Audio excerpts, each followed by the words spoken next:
Hey there, welcome to my YouTube channel. This is chapter 10, Light Reflection and Refraction, and the topic we are going to discuss is refraction at rectangular glass slab. Before going into this topic, I just want you to recall the definition of refraction, according to which the bending of light when it travels from one medium to another is called refraction, and the cause of refraction is change in speed of light because of traveling from one medium to another medium, and this speed depends whether the medium is optically denser medium or it is optically rarer medium. But इसके अलावा हमें एक और बात याद रखनी है, वो ये है कि ज़रूरी नहीं रिफ्रैक्शन जब होती है तब जो लाइट की बेंडिंग है टुवर्ड्स द नॉर्मल हो। तो हमारे पास क्या होता है, मैंने आपको लास्ट वीडियो में बताया था, अगर हमारे पास ये एक एक्स वाई सरफेस है जो ऑप्टिकली रेयरर मीडियम और ऑप्टिकली डेंसर मीडियम को सेपरेट कर रहा है, सो दिस इज डेंसर, तो हमारे पास क्या होता है, जो बेंडिंग ऑफ लाइट होती है वो कैसे आती है, वो आती है ऑप्टिकली रेयरर मीडियम से। जैसे ही लाइट ट्रेवल करती है या एंटर करती है ऑप्टिकली डेंसर मीडियम में, तो ये बेंड कर जाती है टूवर्ड्स द नॉर्मल। सो ये बेंडिंग ऑफ लाइट हो गई टूवर्ड्स द नॉर्मल। लेकिन ऐसा नहीं है कि अगर डेंसर मीडियम से रेयरर मीडियम में जाएगी तो बेंडिंग नहीं होगी, तब भी बेंडिंग होगी लेकिन ऑपोजिट बेंडिंग होगी, उसको भी हमें समझना है। वो क्या है, हमारे पास ये एक एक्स वाई सरफेस है और हमने एक नॉर्मल ड्रॉ कर लेना है, क्योंकि बिना नॉर्मल के हमें एंगल ऑफ इंसिडेंस और एंगल ऑफ रिफ्रैक्शन नहीं मिलेगा। सो इसको मान लेते हैं this is our rarer medium and this is our denser medium. तो अब हमारे पास क्या होगा, एक लाइट रे जो है वो डेंसर मीडियम से ट्रेवल कर रही है, so it is making angle of incidence with the normal over here, क्योंकि अब लाइट ट्रेवल कर रही है डेंसर मीडियम से और कहाँ जाना है, इसको ट्रेवल करना है रेयरर मीडियम में। तो अगर रेयरर मीडियम में जाएगी तो it will bend away from the normal. तो आपको ये दोनों बातें याद रखनी है। When light ray travels from rarer medium towards the denser medium, then it bends towards the normal, and when light ray travels from denser medium to the rarer medium, then it bends away from the normal. And now talking about refraction at rectangular glass slab, तो सबसे पहले हम consider करते हैं एक rectangular glass slab. So this is our rectangular glass slab. तो हमें देखना है कि रेक्टेंगुलर ग्लास स्लैब के ऊपर रिफ्रैक्शन कैसे होती है। अब आपके पास कोई भी ऑपरेटर्स हो सकता है स्कूल में, अगर आप ये स्कूल में जा कर के देख सकते हो, तो हम उस ऑपरेटर्स में क्या करते हैं, एक रेक्टेंगुलर ग्लास स्लैब ले लेते हैं। ऐसे ही हमारा शीट ऑफ पेपर है, तो इस शीट ऑफ पेपर के ऊपर, इस पेपर शीट के ऊपर हम एक रेक्टेंगुलर ग्लास स्लैब रखेंगे और पेंसिल के साथ ये बाउंड्री रेक्टेंगुलर ग्लास स्लैब की ड्रॉ कर लेंगे। ये रेक्टेंगुलर ग्लास स्लैब की जब बाउंड्री ड्रॉ कर ली तो रेक्टेंगुलर स्लैब को आप साइड पे रख देंगे। अब क्या किया जाएगा, अब एक स्केल की हेल्प के साथ हम पहले तो हम इसका लेबलिंग करेंगे, उसके बाद स्केल का हेल्प लेंगे।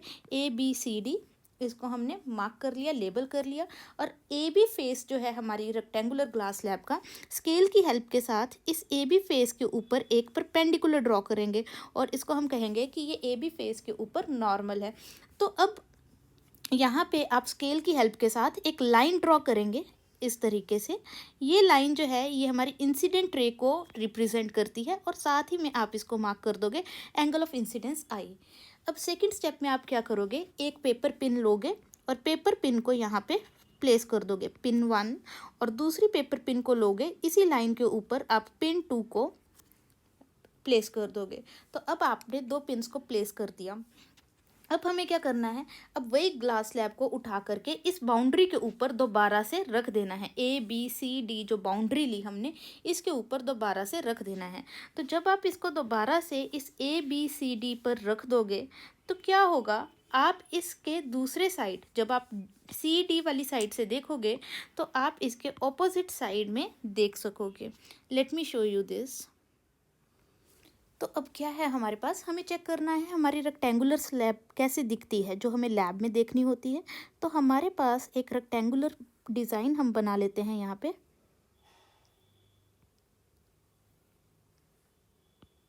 So this is a rectangular shape. अब मुझे इसको एज अ ग्लास स्लैब देखना है कि अगर ये ग्लास स्लैब होगी तो ये कैसी दिखेगी। तो हमें क्या करना है यहाँ से, so if I will pick it up, तो यहाँ पे देखिए ऐसी होगी आपकी रेक्टेंगुलर ग्लास स्लैब। अब आप क्या कर सकते हैं, इस साइड से, इस एंड से आप दूसरे फेस इस एंड की तरफ आसानी से देख सकते हो। जब मैंने इसको उल्टा किया, अब आप दूसरे फेस की तरफ आसानी से देख सकते हो इस डायरेक्शन में। तो जब आप एक साइड से देखना शुरू करोगे और आप दूसरी साइड पे देखोगे तो आपको ईजीली पता चल जाएगा कि दूसरी साइड पे क्या है। तो बेसिकली अब जब आपने अपनी रेक्टेंगुलर ग्लास स्लैब को वापस इस ABCD बाउंड्री पे रखा और जब आपने CD साइड से देखा तो आपको पिन 1 और पिन 2 नज़र आ रही हैं। जब आपको पिन 1 और पिन 2 नज़र आ रही हैं, अब आप क्या करोगे, आप इस साइड से देखते हुए पिन 3 और पिन 4 को भी लगाओगे। जब आप पिन 3 और पिन 4 को लगाओगे तो आपके पास जो पिन 3 है और पिन 4 है वो भी एक लाइन में ही आने चाहिए। जब पिन 3 और पिन 4 को देखते हुए आप लगा रहे हो, आप पिन 1 और पिन 2 को देखते हुए पिन 3 और पिन 4 को लगा रहे हो, तो आपके पास pin 3, pin 4, pin 1 and pin 2 चारों के चारों पिन्स एक ही लाइन में नज़र आने चाहिए। तो अब आप जब अपनी रेक्टेंगुलर ग्लास स्लैब को उठा करके देखोगे और आप क्या करोगे, आप स्केल की और पेंसिल की हेल्प के साथ ये लाइन ड्रॉ करोगे, then you will find that कि ये जो पिन 3 और पिन 4 है ये उस लाइन में नहीं आए जिस लाइन में आपको नज़र आ रहे थे।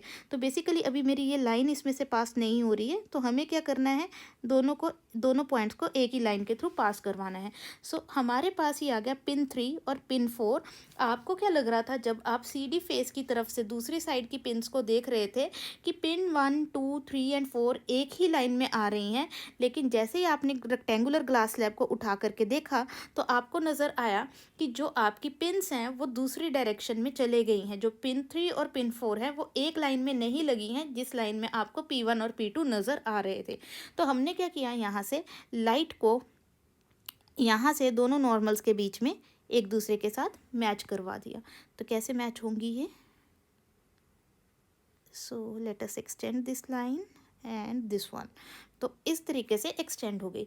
इसका मतलब जब लाइट रे हमारी रेयरर मीडियम से एंटर करी थी तो ये बेंड हो गई टूवर्ड्स द नॉर्मल, और इसने इस नॉर्मल के साथ ये छोटा सा एंगल बनाया, एंगल ऑफ रिफ्रैक्शन R1, क्योंकि बेंडिंग हो गई, क्योंकि ये है हमारा एयर और जो हमारी रेक्टेंगुलर स्लैब है वो बनी होती है ग्लास की।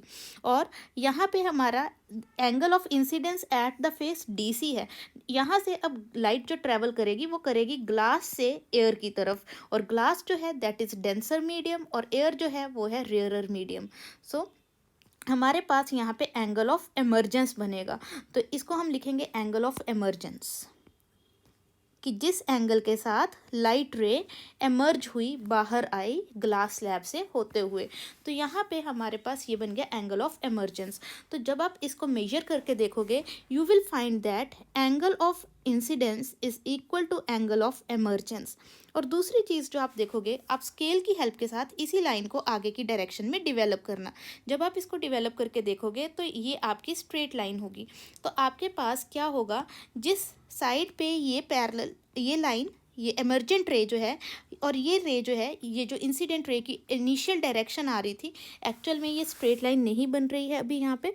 तो ये जो इनिशियल डायरेक्शन आ रही थी और यहाँ पर ये इमर्जेंट रे की जो डायरेक्शन आ रही है, ये दोनों हमारी डायरेक्शंस आपस में पैरेलल है। आई नो यहाँ पे ये नज़र नहीं आ रही हैं, इसको थोड़ा सा मॉडिफाई करके अगर आप बनाने की कोशिश करेंगे तो हमारे पास कुछ इस तरीके से नज़र आएंगी जो एक्चुअल में होंगी।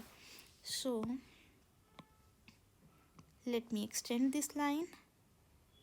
Now this is a real ray, तो ये रियल इंसिडेंट रे की एक्चुअल डायरेक्शन है, और जब हमारी इमर्जेंट रे नज़र आएगी वो कुछ इस तरीके से नज़र आएगी जो पैरेलल होगी ओरिजिनल डायरेक्शन ऑफ इंसिडेंट रे के। तो यहाँ पर आपके दो पिन्स हैं, पिन 3 एंड पिन 4। तो ये आप एक्सपेरिमेंटली डिटर्मिन कर सकते हो। यहाँ आपका एंगल ऑफ एमर्जेंस है, और जब आप इसको मेजर करके देखोगे तो angle of incidence is equals to angle of emergence. And second point which you need to remember is emergent ray is parallel to incident ray. तो अब हमें पता होना चाहिए कौन सी हमारी इंसिडेंट रे है, कौन सी एमर्जेंट रे है और कौन सी रिफ्रैक्टेड रे है। सो this light ray which is entering from air to glass is called incident ray, the ray which got refracted, that is which got bent when it enters from the rarer medium to the denser medium, that ray is called refracted ray. Here we are having angle of refraction R1 and this is angle of refraction R2, and this ray which is coming out of the glass slab is called emergent ray. It is emergent ray. So paper में जब आपका ray diagram आएगा, आपने क्या करना है, आपने simply ये बाउंड्री बनानी है in order to show the refraction at rectangular glass slab. तो ये बाउंड्री बनाने के बाद अब आपने क्या करना है, यहाँ पर आपने एक नॉर्मल ड्रॉ कर लेना है। बाउंड्री बना करके नॉर्मल ड्रॉ करके फिर स्केल की हेल्प के साथ ये लाइट रे बनानी है, एंगल ऑफ इंसिडेंस बता देना है। उसी स्केल को अभी अपनी जगह से नहीं हिलाना है और ये लाइन को सीधा खींच देना है, क्योंकि ये डायरेक्शन ऑफ इंसिडेंट रे को इंडिकेट कर रहा है। उसके बाद आपने अपनी स्केल की हेल्प के साथ इस लाइट रे को थोड़ा सा बेंड कर देना है। जहाँ पर ये रिफ्रैक्टेड लाइट रे टच करेगी CD फेस के ऊपर, उस पॉइंट पे आपने नॉर्मल ड्रॉ करना है और फिर आपने अपनी स्केल की हेल्प के साथ ये एमर्जेंट रे ड्रॉ कर देनी है, जो पैरेलल होगी to the direction of incident ray. और ये आपका रे डायग्राम शो हो जाएगा for the refraction at the rectangular glass slab.